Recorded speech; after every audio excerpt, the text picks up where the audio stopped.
In 1940s Melanesia, indigenous islanders witnessed miracles in the sky. Mighty steel birds would land and strangers would emerge from their bellies. These strangers would conjure food without the need for fishing or hunting.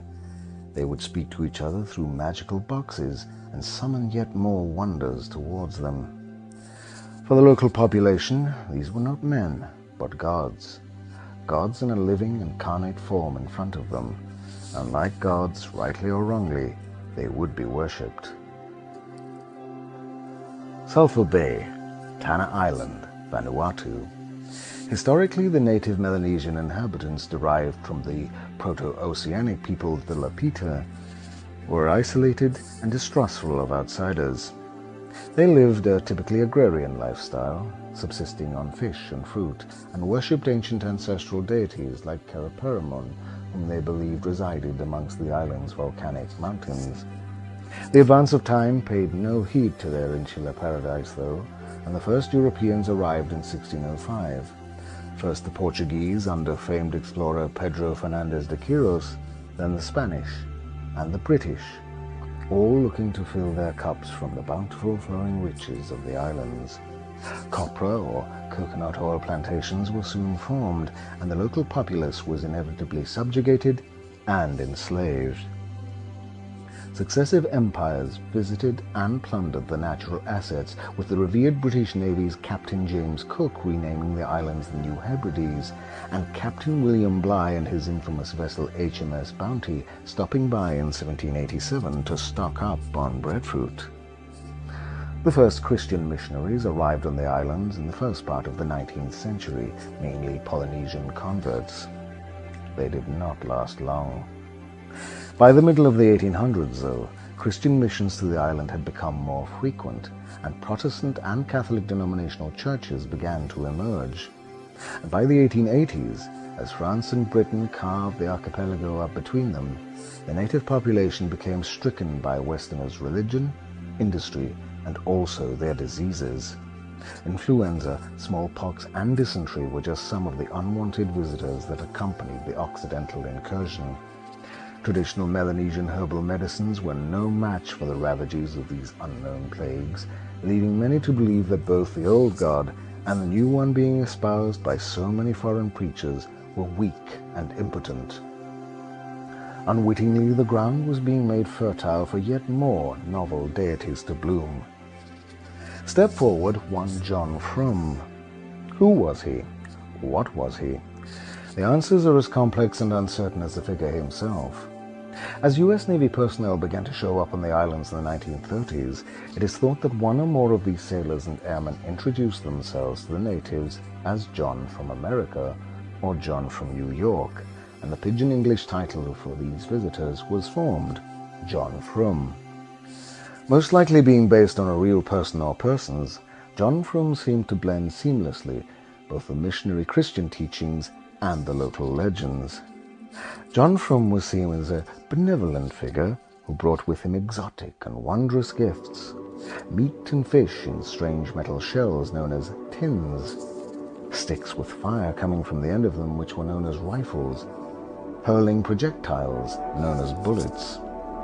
When these stories expanded and were undoubtedly exaggerated through the Chinese whispers of passing years, the figure of John Frum had become, in a de facto sense at least, a god. By the early 1940s, the John Frum legend had fully conflated with the Christian savior concept, as well as the notion that the magical visitor who promised and delivered awe-inspiring goods with every new Western vessel that passed by was actually an incarnation of Karaperamon. The mountain god was believed to have emerged from hiding and taken the form of John Frum. His mission, apart from the constant flow of bangles and baubles, was to rid the islands of all foreigners and their influences. Thus, John Frum was a miracle man, a divine power, and a freedom fighter. As World War II, and particularly the South Pacific Theater of Operations, began to intensify, so John Frum's grip on the hearts and minds of the islanders strengthened. 50,000 U.S. servicemen were stationed nearby, and the population got to experience such wonderful sights as a carriage that moved by itself, which they would come to know as a jeep, and a box that broadcast remote voices, which they would come to know as a radio. Such worked wonders, as well as the plethora of those ubiquitous tins of treats, could only be confirmation that the legend was indeed true. Effigies of planes, radios, airstrips replete with control towers were constructed from bamboo with meticulous craftsmanship as a way to honor their new god. The marching and drilling of the visiting military personnel was mimicked to the last detail, and it became a kind of ritual dance.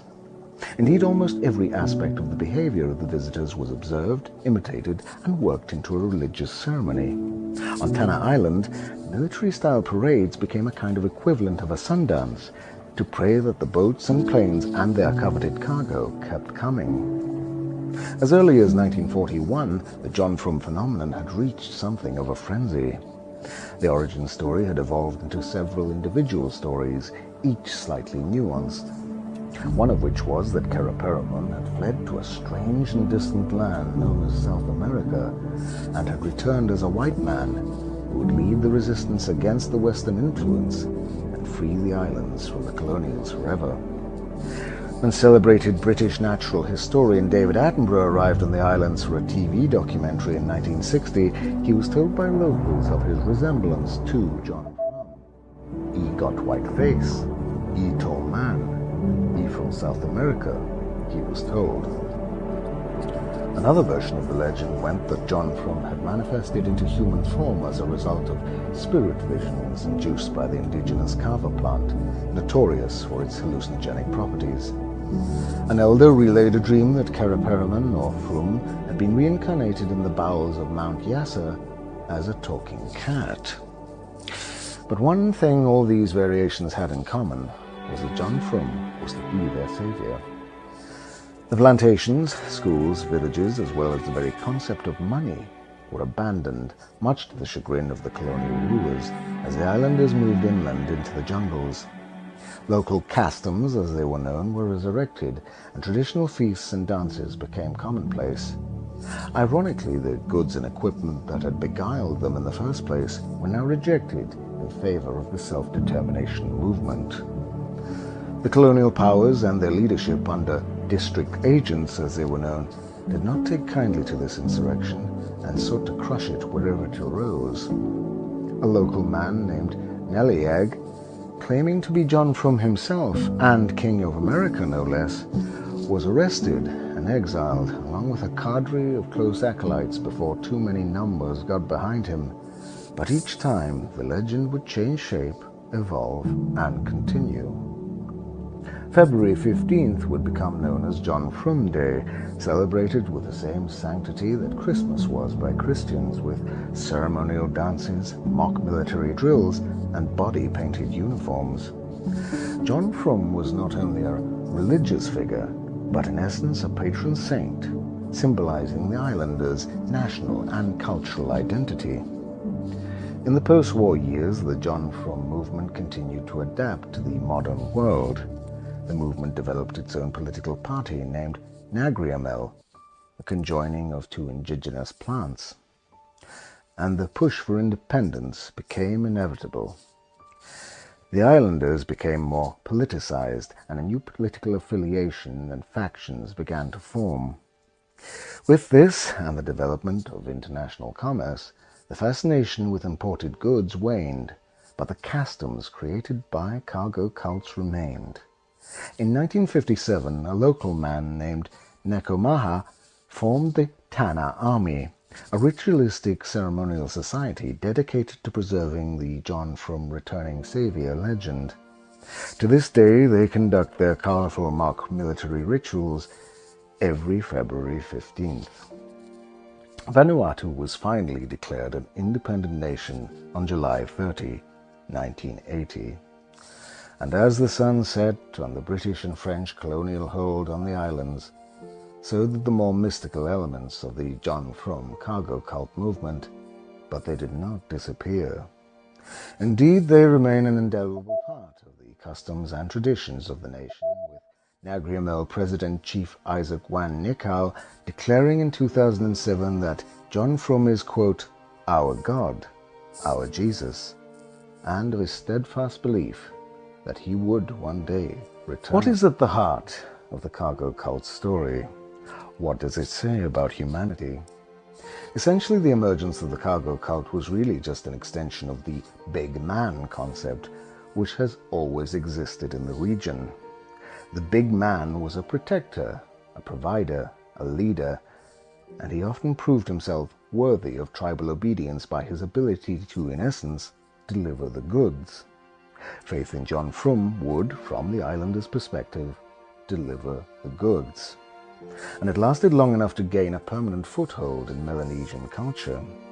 The John Frum movement has become a syncretist religion, comparable to many new religions that have emerged in the last 200 years, merging elements from Judeo-Christianity along with more indigenous practices.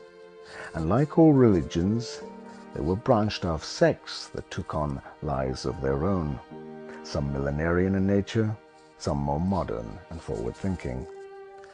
And whilst we may look back on cargo cults with shaking heads and rolling eyes as to just how so many people could cling to such seemingly outre beliefs for so long, does it not hold a mirror up to ourselves? The modern-day obsession with materialism and celebrity can be seen as a cargo cult in itself. Whilst the Melanesians built bamboo effigies to their new god 100 years ago, do we not give similar homage to those we perceive to have status via our own digital mass media temples of today? Perhaps we are all in a cargo cult of our own in some way.